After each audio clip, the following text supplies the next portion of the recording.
લોકસભા ચૂંટણીના પરિણામ આવતાની સાથે જ રાજકીય ગલીઓમાં ઘણું બધું બદલાઈ ગયું છે, ખાસ કરીને ઉત્તર પ્રદેશમાં. યુપીમાં જે થયું તે સૌથી હેરાન કરનારું હતું. યુપીમાં સમાજવાદી પાર્ટીએ 37 બેઠક અને કોંગ્રેસે 6 બેઠક જીતીને સૌને ચોંકાવી દીધા. ઉત્તર પ્રદેશમાં ઇન્ડિયા ગઠબંધને કુલ મળીને 43 બેઠક પર વિજય હાંસલ કર્યો છે, જ્યારે એનડીએ માત્ર 36 જ જીતી શક્યું. કોંગ્રેસે યુપીમાં શાનદાર પ્રદર્શન કર્યું, જેનો શ્રેય રાહુલ ગાંધીને આપવામાં આવી રહ્યો છે. આ વખતે રાહુલ ગાંધીએ અમેઠીના બદલે રાયબરેલી બેઠકથી લોકસભા ચૂંટણી લડી હતી અને તેમને જીત પણ હાંસલ થઈ.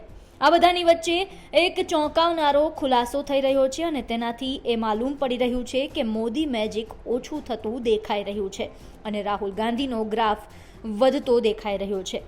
ધ હિન્દુ સમાચાર પત્રએ CSDS લોકનીતિના સર્વેના આંકડાથી જણાવ્યું છે કે યુપીમાં કોંગ્રેસ નેતા રાહુલ ગાંધીનો ક્રેઝ વધ્યો છે.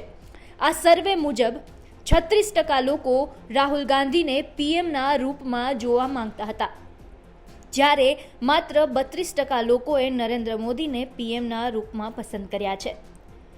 એક વાત સ્પષ્ટ છે કે આ આંકડા કોંગ્રેસ અને ઇન્ડિયા ગઠબંધન કેમ્પમાં રોમાંચ ઊભો કરશે, પરંતુ બીજી તરફ ભાજપ માટે આ ખૂબ ચિંતાજનક વાત છે. આપને જણાવી દઈએ કે CSDSને આ સર્વે લોકસભા ચૂંટણી બાદ કર્યો છે. યુપીની 80 લોકસભા બેઠકના પરિણામમાં સૌથી ચોંકાવનારું રહ્યું સમાજવાદી પાર્ટીનું પ્રદર્શન. સપાએ સૌથી વધુ 37 બેઠક પર જીત હાંસલ કરી. સપાની સ્થાપના બાદ લોકસભા ચૂંટણીમાં આ અત્યાર સુધીનું સર્વશ્રેષ્ઠ પ્રદર્શન રહ્યું છે.